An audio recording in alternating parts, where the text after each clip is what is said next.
Hello there everybody, What Culture's Adam Cleary here, and you know the thing about sci-fi, right, is that when you dream up all these out-of-these-world bizarre scenarios that are going to inform all your narratives, you kind of have to have characters intelligent enough to overcome them. Like in Star Trek, you'll hear things like this. It just occurred to me that I could set up a frequency harmonic between the deflector and the shield grid using the warp field generator as a power flow anti-attenuator, and that, of course, naturally created an amplification of the inherent energy output. See that? In the context of the show, that all makes a lot of sense, but if you just sat me down and said some of that to me, it'd be like showing a dog a lava lamp. I'd just be like that. And again, purely in terms of narrative, in Star Trek you do tend to have a higher class of intelligent individual, because in order to get anywhere near Starfleet in the first place, you kind of have to be like borderline genius level. And conversely, if you want to be a threat to all of those characters, you yourself have to be some sort of evil genius. And though all the stories in Star Trek tend to revolve around clever people doing clever things, just sometimes they're doing for good and sometimes they're doing for bad. But who is the brainiest of all the big nerdy brain boxes in Star Trek? Well, that is the question that I, What Culture's greatest intellect, Adam Cleary, is here to answer for you today. We're going to boldly go where no What Culture ranking video is gone. The joke's done. So yes, my name is Adam Cleary, and these are the 10 most intelligent Star Trek characters ranked. And before we start, I just couldn't bring myself to do this list and leave out Reg Barclay, one of the most beloved characters in all of the show by both his co-workers, his peers, the characters he's in with, and the fan base itself. The man is a genius, although he very rarely gets credit for it, and well, he's not quite the top 10. Mind you, I'm saying that in the episode The Ninth Degree, he was very briefly one of the most intelligent, if not the most intelligent character in all of Star Trek, where that's like Cytherian probe merges him with a computer and he learns all these secrets and he just jumps around and then whatever. When he gets fixed though, he loses all of that intelligence. He's back to just being regular old Reg. And also honourable mentions, Dr. Bashir, because obviously, genetically speaking, he was a genius. Quark's definitely the most cunning character in the show's history, and Geordi the Forge, they all just about missed that top 10. Number 10, Guinan.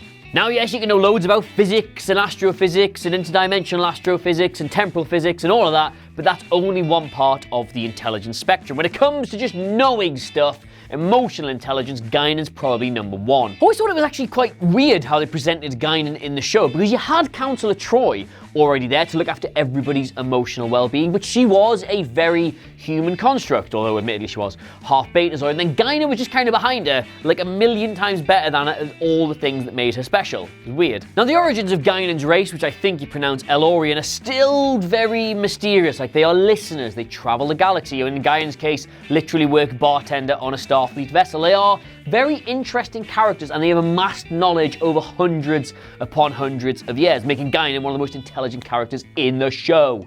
Number 9, Khan.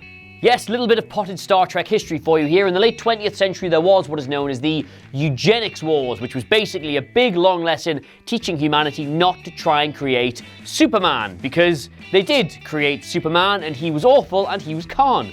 The most dangerous and brilliant adversary the Enterprise ever faced. Not my words, friends, the words of Spock himself. The man was literally genetically programmed to be the best humanity could ever possibly offer, and, well, he was. I mean, there are humans in this list that are going to be ranked more intelligent, but at least one of them did successfully outsmart him, so there you go. But in all seriousness though, Star Trek has made several attempts to look at the theme of human genetics and precisely what you can do by manipulating the human genome, and Khan was considered the pinnacle of such research. You cannot make a human being more intelligent in some ways than Khan. Number 8, Captain Kirk. Now, alright, yeah, he didn't transcend his physical form and become a gigantic brain, but he did outsmart creatures that had transcended their physical form and become a gigantic brain, so I guess you gotta give him credit. Now, yes, he is very quick to jump into action, whether that's in a big battle between a load of spaceships or but there's something to be said about his unqualified success rate in both of those regards. If there's one thing the original series and all of those films should have taught us, it is that while yes, he is driven largely by instinct, those instincts are pretty good. Yes, he doesn't do things by the book like a nerd would, but he does observe these situations and usually comes up with the correct course of action to avert catastrophic loss of life or save his crew or just fix the galaxy forever. The guy is a hero, and you don't become a hero unless you're smart, kids. Number 7, Picard.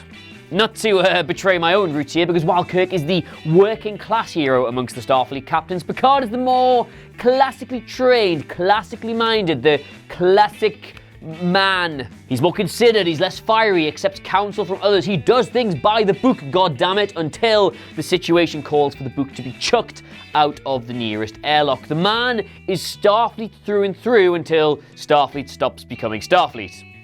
Hence the new show. It's not flawless though. The guy has a major shortcoming when it comes to regarding the Borg. He can't see them as a life form. He doesn't regard them with the same sanctity as he does literally everything else in the universe. They drive him insane. They drive him into fits of rage. But that's to one side for a moment. He's usually pretty good. One of the most intelligent things about him, IMHO, is the fact that he does rely on others far more than his Enterprise predecessor, Captain Kirk. Like, he was an equal adversary of the Q continuum, of the Borg Queen herself. The man knew what he was doing. Number 6, Scotty. I mean, straight up, if you're going to be the chief engineer on board any Federation starship, let alone its flagship, you probably need to be an absolute certifiable genius. But out of all of them, Scotty was definitely the smartest and weirdly probably the most underrated. The man went down in Starfleet history as one of the most brilliant men of all time and one of the most valuable assets they were ever able to recruit. The man saved the lives of his crew countless times. The fate of the Earth rested on him and he never ever shirked the challenge. His ingenuity and his brilliance saved the galaxy on more than one occasion. And when you think about the people he was working with, Kirk, unhelpful. McCoy, unhelpful. Spock, unhelpful. That's really impressive. And yes, this might just be a byproduct of how they used to film things back then, but by and large, most of the crises aboard the USS Enterprise tended to come down to Scotty having to fix them in a pinch. And every single time, the man knocked it out the space park. Number 5, Janeway. Yes, okay, admittedly, she did get her entire crew lost in the Delta Quadrant off the back of one slightly questionable decision, but A, you can't really judge somebody off one tiny little mistake like that, and B, that wasn't really her fault. See, the thing is, of all the captains in Star Trek history, and yes, even Sisko, she was probably the most dependable and level-headed and good in a crisis out of all of them. Like, think about it. She got stranded on the opposite side of the goddamn galaxy and she held it together. She knew what to do. Unthinkable new situations, strange alien worlds, hostile creatures, the likes of which the Federation had never seen, and every single time she charted a path successfully through them all. You don't do that if you're not a genius. And every single time you just looked at her and steady hand, wasn't she? She was never rattled. She was always just like on it. And apologies if you've not seen the end of Star Trek Voyager, she does completely outwit and outsmart the Borg Queen herself, who, as you will learn in the subsequent course of this video, is probably one of the most intelligent creatures ever to exist inside the Star Trek universe. So, I mean, if she could beat her, she could beat anyone. She is undoubtedly the most intelligent human recurring character in the show. Number 4, Spock. Yeah, very much the opposite of what I was saying about Guinan, because Spock probably ranks like way down here somewhere in terms of emotional intelligence, but when it comes to actual intellect, he's like up here with me. And I mean, fair enough, the guy is a Vulcan, they're supposed to be like that, and his human side only does come out in situations of extreme emotional stress, but by and large, the man was a thinker, not a fighter. And you know what it is? I would go so far as to say that the true mark of Spock's genius was his ability not to overcome the various situations that befell him and his crew, but to overcome the inner turmoil between his two heritages.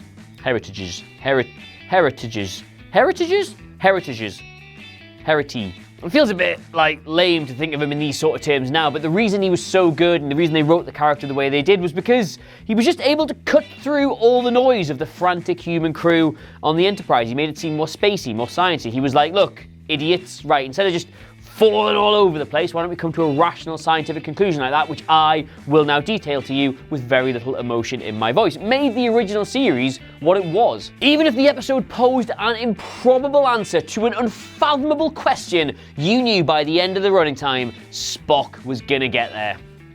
Number 3, Data.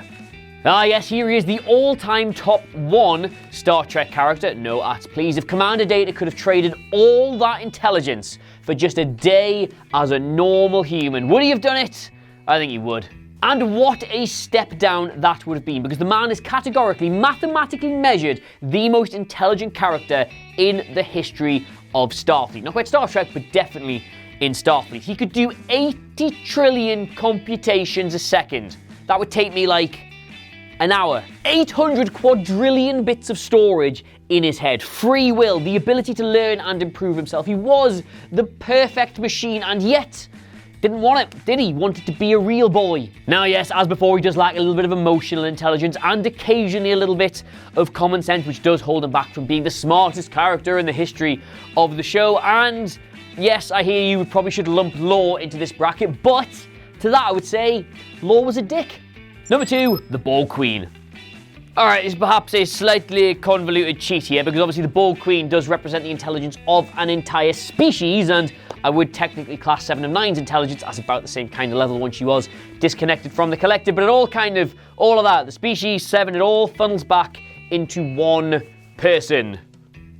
Now, if you're sitting there and you're thinking, hang on a second, Adam, this is a representation of an entire species. How can you elevate one above any of the rest? And the whole point of the Borg is they are many, they are not one. But to that I would say, the Borg Queen has emotional intelligence. She has emotions of her own, whereas drones just kind of like walk around and just don't really do anything other than what they're supposed to be doing. She thought, she felt, she feared. She could intimidate, she could deceive, she could manipulate, which puts her miles ahead of any other singular drone. Yes, she is the one who is many, but in her oneness is something more. Now, yes, admittedly, she has been outsmarted by, well, several characters on this list at some point, but you gotta remember, with every added assimilation, she learns more. There is no limit to the intelligence this creature can possess. Whereas everybody else either grows old or they die off or something like that, she is likely infinite and will remain one of the biggest threats in the Star Trek galaxy forever.